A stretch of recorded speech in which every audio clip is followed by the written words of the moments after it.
The ship landed with a soft thud on the dark stone platform, looked out the window and felt her heart beat faster. The stretch before her, a planet of thick forests and mountains made of black rock that touched the clouds. Everything looked dangerous. Everything looked beautiful. She was 28 years old, a scientist who studied alien life. Now she was about to become the first human to live among them for a long time. The thought made her hands shake a little, but she took a deep breath and stood up. The door of the ship opened. Hot air rushed in, carrying strange smells, something like burnt wood and wild animals. Picked up her bag and walked down the ramp. 3 warriors waited for her at the bottom. Had seen pictures of them before. She had watched videos and read reports, but nothing prepared her for seeing them in person. They were 8 feet tall, maybe more. Their bodies looked like a mix between big cats and lizards. They had scales that shone in the light, sharp claws on their hands and feet, and eyes that seemed to glow in the shadows.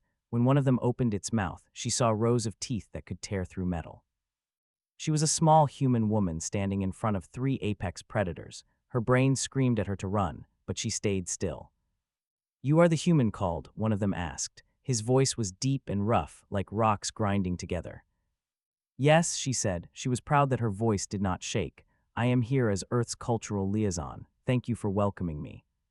They looked at each other. One of them made a sound that might have been a laugh.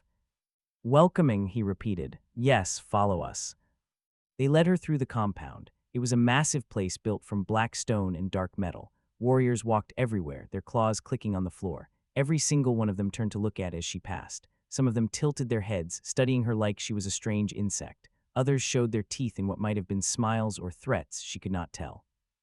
Finally, they reached a large room. Sat on a raised platform at the far end. He was bigger than the others, with silver scales that caught the light like mirrors. Scars covered his body, telling stories of many battles. His eyes were cold and sharp. "High Commander," one of the warriors said, "the human has arrived." Looked at for a long moment, she felt like a mouse being studied by a tiger, but she did not look away. "So," said slowly, "this is what Earth sends us, a small, soft thing." Straightened her back. "I may be small, Commander, but I am here to help our peoples understand each other. That is not a small thing." His eyes narrowed, then to her surprise, one corner of his mouth lifted slightly. "You have courage. Good, you will need it here." He waved one massive clawed hand. "Take her to her quarters, the nursery wing." The nursery wing understood what that meant. They were putting her in the safest place, the place for children. It was also a way of saying she was weak, like a child herself, but she did not complain. She simply nodded and followed the warriors. Her room was small but comfortable. A bed, a desk, a window that looked out at the forest. The walls were thick stone that kept out the heat. It was not bad, she thought. It could be home.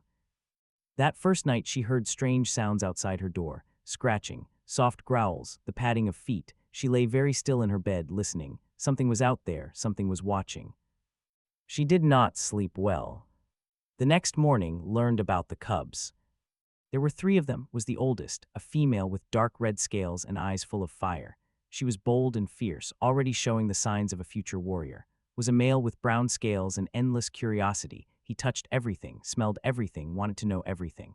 And then there was the youngest, a small male with pale gray scales who hid behind his siblings and rarely spoke. They were children, but they were still. Even at their young age, they had claws that could cut through wood and teeth that could crush bone, and they had decided that was very interesting.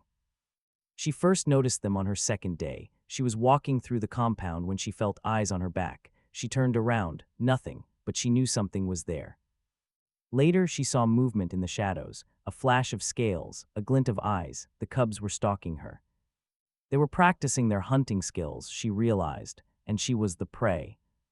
At first, it made her nervous. She was being hunted by young predators who could hurt her badly if they wanted to, but as the hours passed, she began to understand something. They never attacked, they never came close, they just watched and followed and learned. They were curious about her. On the third morning, sat on the stone steps outside the main building. Her boots had come untied during her morning walk. She bent down and began to tie them. It was such a simple thing. She had done it thousands of times in her life. Her fingers moved quickly, making loops and pulling strings tight. She did not even think about it. But someone was thinking about it. In the bushes nearby, 3 pairs of eyes watched with complete focus. Leaned forward so far she almost fell out of her hiding spot. His mouth hung open. Even Shy was staring without blinking. They had never seen anything like it. They had claws, big powerful claws that could tear enemies apart and climb tall trees and dig through hard ground. But those same claws made delicate work impossible. They could not tie knots. They could not braid rope. They could not do the small, careful movements that fingers did so easily. To them, her hands were magic. Finished tying her shoes and stood up. She stretched her arms and yawned. Then she walked back inside, never knowing that she had just amazed 3 young aliens with the simple act of tying her laces. That night she found something outside her door, a dead insect as big as her hand. Its shell shone blue and green in the light. Beside it was a small, shiny rock. Gifts. Smiled, she knew what this meant. She had read about customs. When young wanted to make friends with an adult, they brought gifts. It was their way of showing respect and asking for attention. The cubs wanted to be her friends. She picked up the gifts carefully. The insect went in the trash, but she kept the rock. Tomorrow, she would find a way to give them something back. She did not know it yet, but this was the beginning of something that would change everything. A small human woman and 3 predator cubs were about to start a friendship that neither species had ever imagined. And it all started with a pair of tied shoes. The gifts kept coming. Every morning found new things outside her door. More shiny rocks, colorful feathers from birds she had never seen, strange fruits that smelled sweet. Once she found a boot clearly stolen from one of the guards based on its size. She smiled every time. The cubs were trying so hard. Wanted to give them something back. She thought about what she had. Her bags were full of science equipment and boring human things, nothing a child would want. Then she remembered the cord. She had brought some thin rope for her work. It was strong and flexible, perfect for tying things together, but it could also be used for something else.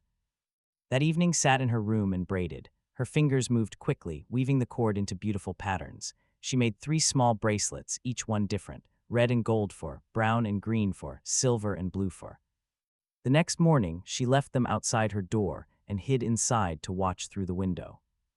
The cubs came at dawn. They moved through the shadows like little ghosts, silent and careful, reached the door first. She looked down at the bracelets and froze. For a long moment, she just stared. Then she picked one up, the red and gold one, and held it close to her face. Her eyes went wide. Look, she whispered to her brothers. Look what the soft one made. Grabbed his bracelet and turned it over and over in his claws, amazed by the weaving. Even came forward, taking the silver and blue one with shaking hands. They put the bracelets on immediately. The loops were too small for their wrists, so they wore them on their tails instead, wrapped around the base where the scales were thinner. Watched from her window and felt warm inside. The connection was growing. Over the next few days, the cubs became braver. They stopped hiding in the shadows. Now they followed her openly, walking a few steps behind wherever she went. The adult noticed and whispered among themselves. Why were the commander's fierce cubs following a human around like lost pets? Did not mind, she liked having them nearby. They were strange and dangerous, yes, but also young and curious, just like children anywhere. Then came the morning that changed everything. Was sitting on the stone steps again, enjoying the cool air before the day got too hot. She heard footsteps behind her, not the heavy footsteps of an adult, but the lighter sound of young feet. She turned around.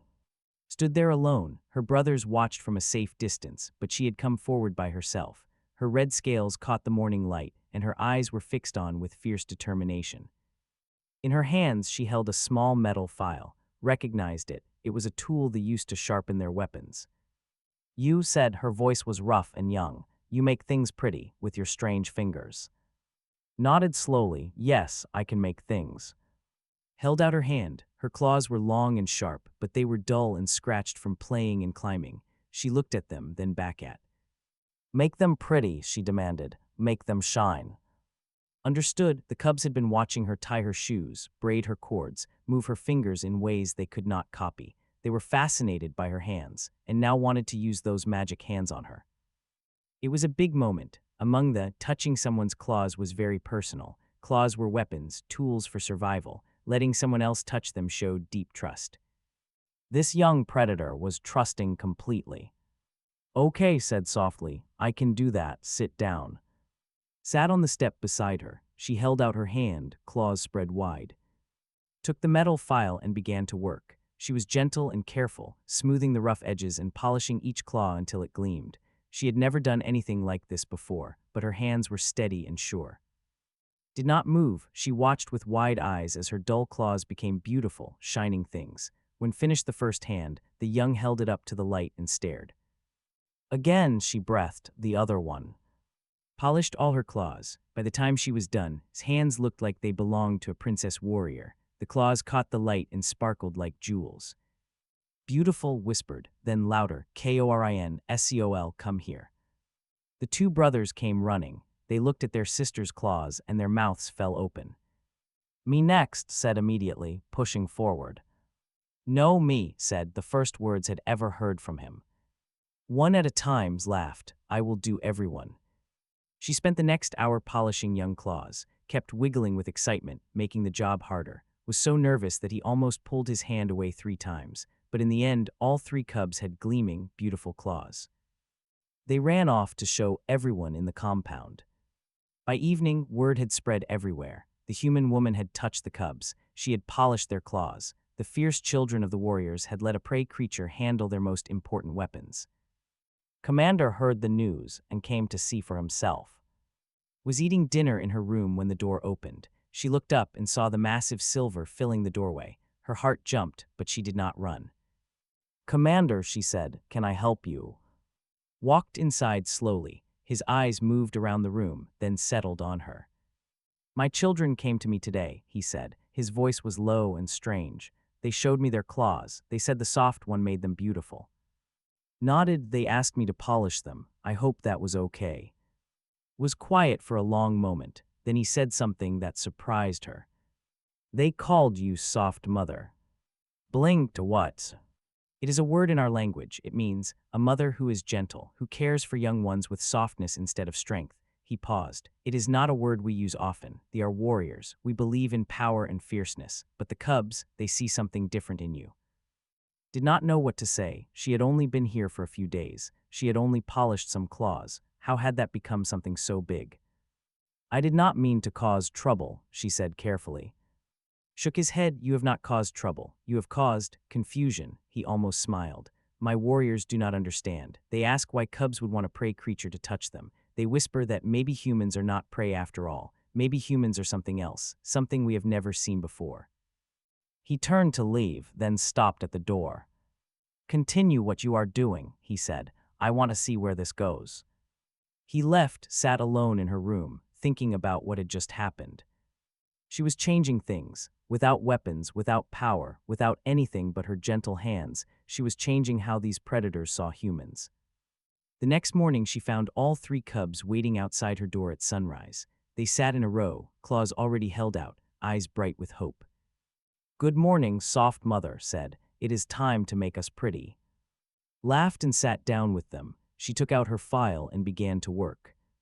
This was her life now. Every morning, she would polish claws and listen to young voices tell her about their day. Every morning, she would show these predators that softness was not weakness. And slowly, without even trying, she was conquering them with kindness. The ships arrived without warning. Was in the garden teaching how to braid cord when she heard the roar of engines. She looked up and saw 3 massive warships descending from the sky. They were darker than ships, covered in red marks that looked like dried blood. His body went stiff, his eyes narrowed. He whispered. The words sounded like a curse. Who is? Asked. Before could answer, appeared beside them. Her claws were out, her scales raised in anger. A warlord, she said. He controls the eastern territories. He thinks our father is weak for making peace with humans. He thinks the old ways are better. What old ways? Looked at with serious eyes. War, conquest, taking what you want with strength alone. She paused. He will not be happy to see you here. The ships landed with heavy thuds. Warriors poured out, all of them bigger and meaner looking than the ones had seen before. At the front walked their leader. Was terrifying. He was as tall as but whiter, with muscles that bulged under his dark green scales. Scars covered every part of his body, more scars than could count. His eyes were yellow and cruel, and when he smiled, his teeth looked like they could bite through stone. He walked through the compound like he owned it. His warriors followed close behind, shoving aside anyone who got in their way. Commander met him in the main courtyard. The two stared at each other with cold eyes. Said, "You did not send word that you were coming." "I do not need to send word," replied. His voice was like thunder. "We are here to discuss the border disputes. Your territory has pushed into mine." "We can discuss this calmly." Laughed, it was not a friendly sound. Calmly. "Yes, I have heard you are very calm now, very soft, making friends with the humans." He spat the last word like it tasted bad. The warriors around them tensed. Watching from a distance with the cubs, felt her stomach turn cold. "The alliance with Earth benefits us all," said carefully. "They have technology we can use, resources we need." "They are prey," snapped. "Weak little things with no claws, no fangs, no scales, and you let one live here, among our children." He looked around the compound with disgust. "Where is this human? I want to see what has made the great so weak." Knew she should hide. Every smart part of her brain told her to run away and stay out of sight until the dangerous warlord left. But she was tired of hiding. She was tired of being seen as prey. She stepped forward before anyone could stop her. "I am here," she said. Her voice was steady even though her heart pounded like a drum. Turned to look at her. His yellow eyes went up and down, studying her small body. Then he started to laugh. "This," he said, "this tiny thing, I have eaten animals bigger than her for breakfast." He walked toward her, each step making the ground shake. His warriors followed, surrounding her. Stood still, she did not run, she did not cry. She just looked up at the massive predator in front of her and waited. Leaned down until his face was close to hers. His breath smelled like meat and smoke. His teeth were inches from her skin. "Are you not afraid, little human?" he asked. "Do you not know what I could do to you?" "I know exactly what you could do," replied, "but I also know you will not do it. Killing a peaceful diplomat would start a war with Earth. Even you are not that stupid." The courtyard went silent. No one had ever spoken to like that. His warriors looked at each other in shock. His eyes widened. For a moment, thought she had gone too far. Then something strange happened. He smiled. "You have fire in you," he said. "Tiny body but big spirit." He stood up straight and looked at. "I see why you keep her around. She is amusing." But he was not done with her yet. "Tell me, little human," he said, "what is it you do here? Why do the cubs follow you around like lost pets?" Before could answer, a small voice spoke up from behind her. "She is ours." Turned, the three cubs had followed her out of hiding. They stood in a row behind her, their young claws out, their small fangs showing. Was in front, her body positioned to protect. "She is our soft mother," continued. Her voice shook a little, but she did not back down. "She makes our claws beautiful. She teaches us things. She cares for us." She looked straight at with fierce eyes. "Find your own soft mother. She belongs to us." Stared at the cubs, then he threw back his head and laughed, a real laugh this time, full of genuine surprise. "Cubs defending a human," he said. "I have seen everything now." He looked at with new interest. "What magic do you have, tiny thing? How do you make young predators fight for you?" Took a deep breath. This was her chance. "It is not magic," she said. "It is care. On Earth, we learned long ago that strength alone is not enough. The strongest animals on our planet died out, but humans survived. Do you know why?" Tilted his head. "Tell me." "Because we took care of each other. We helped the weak. We raised our children with gentleness. We built families and communities where everyone mattered, not just the strongest." She paused. "That is not weakness, warlord. That is a different kind of strength." Was quiet for a long moment. The whole compound held its breath. Then he held out his hand. His claws were massive and battle-scarred, covered in scratches and old wounds. "Show me," he said. "Show me this human caring. Polish my claws like you polish theirs." His hands wanted to shake, but she did not let them. She reached into her pocket and pulled out her file. Then she took his huge hand in her small ones. The warlord's warriors gasped. Touching his claws without permission was dangerous, but their leader just watched with curious eyes. Began to work. She smoothed the rough edges. She polished the scratched surfaces. Her fingers moved carefully over each massive claw, making them clean and shining. Did not move. He watched her small hands work on his deadly weapons, and something in his face changed. The cruelty faded. The mockery disappeared. What remained was confusion and something that might have been respect. When finished, held up his hand. His claws gleamed in the light, more beautiful than they had been in years. "Interesting," he said softly, then louder, "very interesting." He looked at with different eyes now. "Perhaps the alliance with humans is not so foolish after all," he said. "They have unusual skills." He gathered his warriors and walked toward the meeting hall, but before he went inside, he turned back to. I will be here for 3 days, he said. Each morning you will polish my claws again. I want to understand this human caring.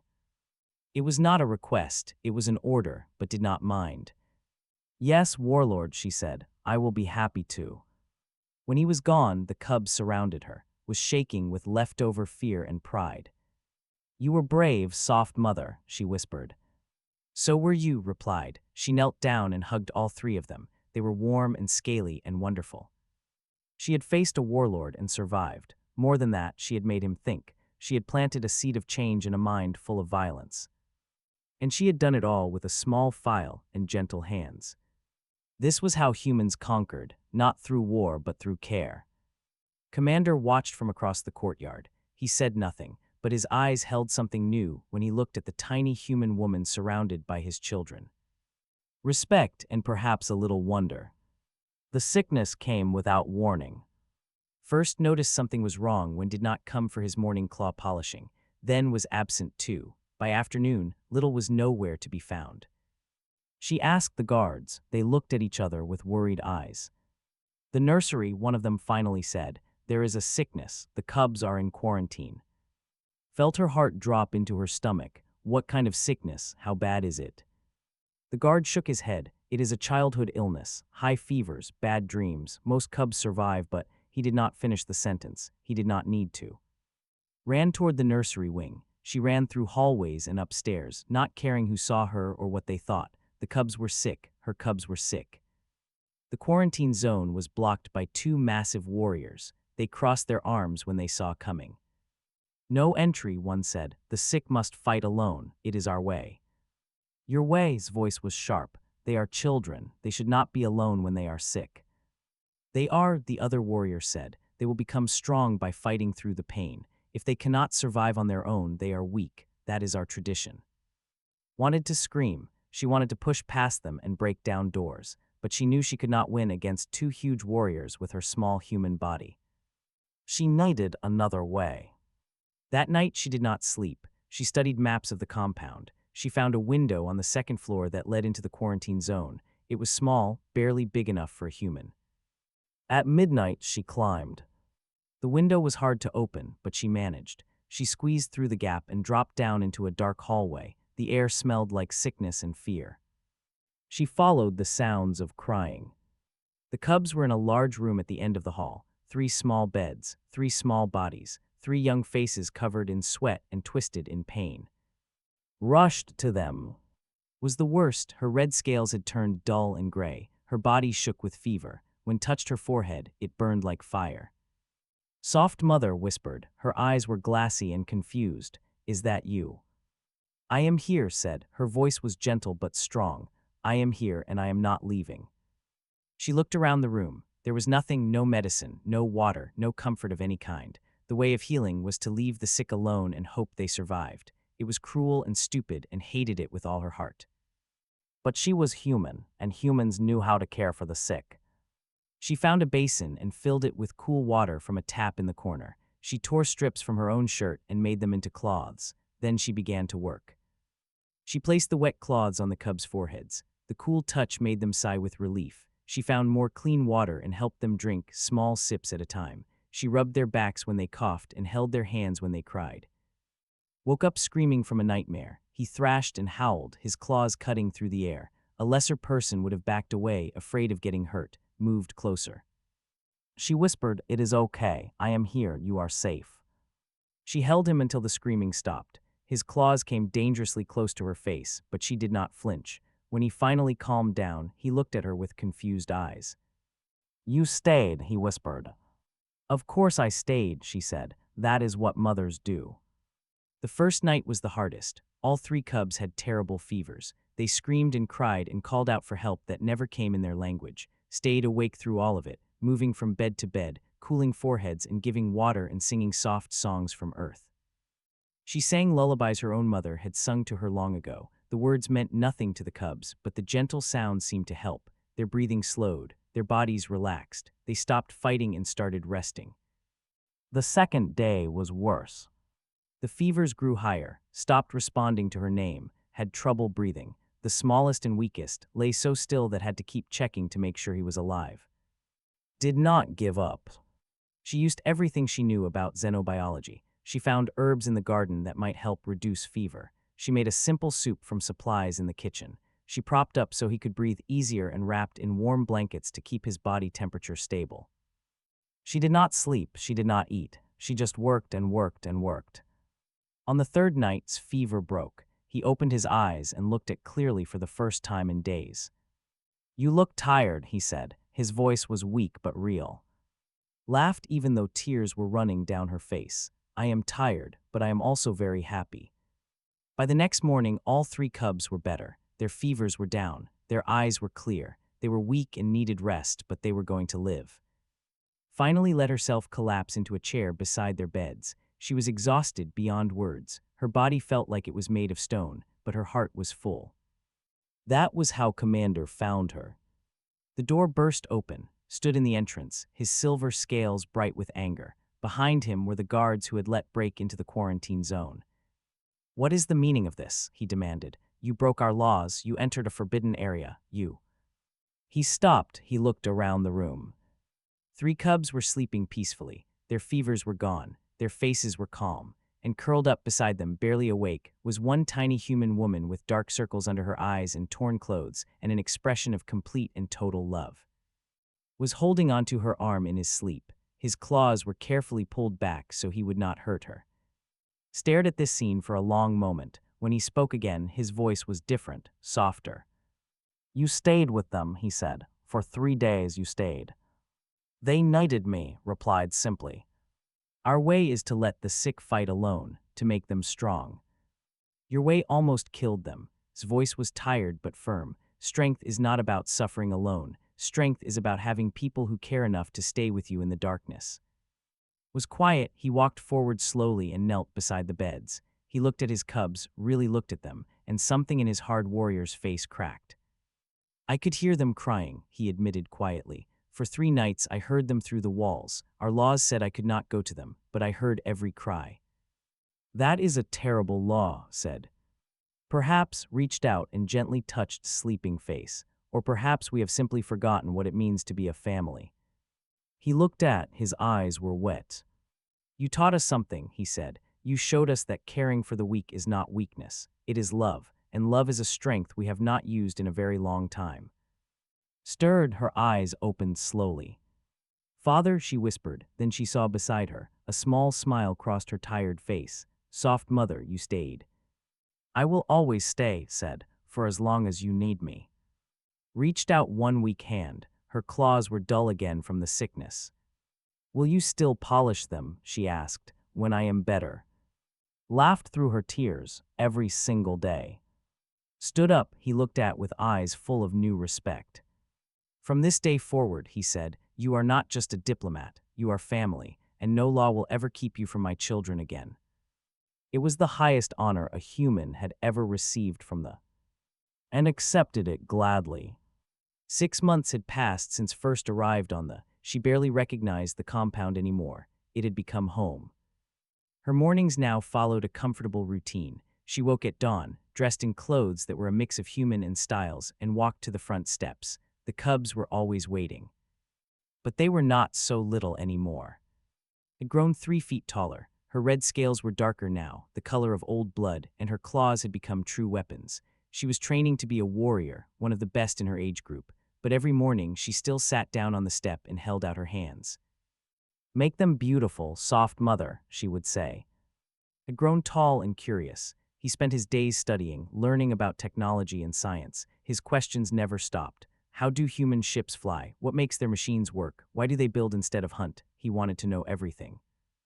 Was still the quiet one. He had not grown as much as his siblings, but his gray scales had become silver like his father's. He rarely spoke in public, but when he sat with, the words poured out of him like water from a broken dam. "I had a dream last night," he would tell her while she polished his claws. "I dreamed of visiting Earth. Do you think I could go someday?" "Someday," always promised. "I will take you myself." The changes had spread beyond the cubs. One morning, a huge warrior named Bora approached with a strange look on his face. The human woman who makes claws shine, he said. I have heard of you. Looked up at him, he was twice her height and covered in battle marks. Can I help you? Bora hesitated. It was strange to see such a large creature look so uncertain.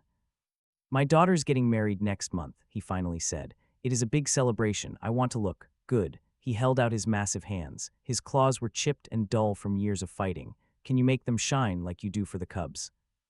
Smiled, of course. Sit down. Word spread quickly after that. Soon, warriors were lining up to have their claws polished before important events. Weddings, ceremonies, battle honors, they all wanted to look their best, and they wanted the human woman to do it. But did more than just polish claws now. She noticed that warriors had thick manes of hair-like growths running down their necks and backs. These were usually tangled and messy, ignored in favor of weapon training, started braiding them. At first, the warriors were confused. What was the point of making hair pretty? But then one young soldier showed up to training with her mane braided in an elegant pattern, decorated with small metal beads. Everyone stared. Everyone wanted the same thing. Within weeks, braided manes became a trend. Warriors competed to have the most beautiful patterns. They brought new beads and cords from the market, asking her to try new designs. The fierce predators of the empire now cared about looking good. Commander watched all of this with quiet amazement. You have changed my people, he said to one evening, not with weapons or threats, just with your hands and your kindness. People want to feel special, replied. All people everywhere, that is not weakness, it is just being alive. The biggest ceremony came at the end of the 6th month. Gathered the entire compound in the central courtyard, warriors stood in neat rows. The cubs waited near the front, their claws gleaming in the sunlight. Even the old council members came out to watch. Stood before them, feeling very small and very human. Raised his voice so everyone could hear. 6 months ago, a human woman came to our world. She was small, she was soft. Many of us thought she was prey. He paused. We were fools. The crowd was silent. This woman saved my children when our own laws would have let them die. She taught us that caring for others is not weakness. She showed us a different kind of strength, the strength of love and gentleness and connection, looked at with warm eyes. Today, I give her a title that has never existed before, a title created just for her. He stepped forward and placed a heavy medal around her neck. It was made of black metal, shaped like a heart surrounded by claws. Of Earth announced, I name you Heart Guardian of Clan. You are no longer a diplomat. You are family. Your home is here among us for as long as you wish to stay. The crowd roared. Warriors beat their chests and stamped their feet. The cubs ran forward and surrounded, hugging her with their strong arms and careful claws. Soft mother, they cheered, our soft mother. Cried, she was not ashamed of it. A week later, something unexpected happened. Ships arrived from the eastern territories. Warlord had returned. But this time, he did not come with anger or threats. He came with a delegation of 50 warriors, all of them standing tall and looking nervous. Approached with something close to respect in his yellow eyes. Heart Guardian, he said, using her new title, I have thought much about our last meeting, about your words and your strange human ways. And what did you decide? Asked. Knelt before her, the massive warlord, feared across half the planet, knelt before a tiny human woman. My warriors request the grooming of the soft mother, he said. We have battles ahead, important ones. We wish to gleam when we fight. We wish to look beautiful when we face our enemies. Behind him, 50 warriors shifted nervously. They wanted their claws polished. They wanted their manes braided. They wanted the human touch that had transformed compound. Looked at them all and smiled. It would be my honor, she said.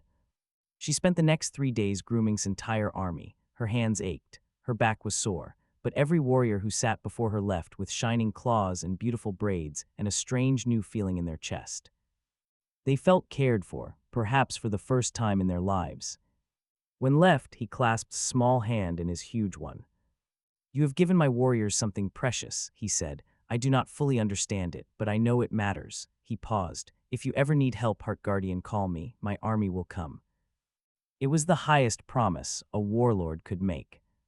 The final day of the story came on a bright morning, 6 months and 2 weeks after his arrival. A human diplomatic ship landed at the compound. New liaisons were arriving, more humans to build bridges between the species. sat on her usual step, surrounded by 3 cubs who were now almost as tall as she was. His massive head rested on her shoulder, was practicing braids on a piece of cord, had fallen asleep against her side. The ship door opened. A young human man walked out. He was 25 years old, fresh from training, ready to help improve human relations. He had studied hard and prepared carefully.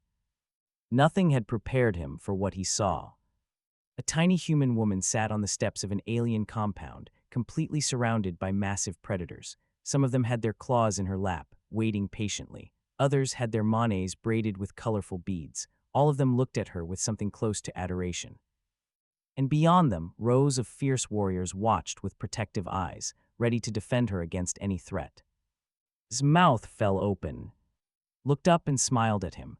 "Welcome to the," she said. "Do not worry. They look scary, but they are very friendly once you get to know them." Raised her huge head, her gleaming claws caught the light. Her teeth were sharp enough to bite through metal. "You are late, soft mother," she rumbled affectionately. "You said you would polish my claws 10 minutes ago."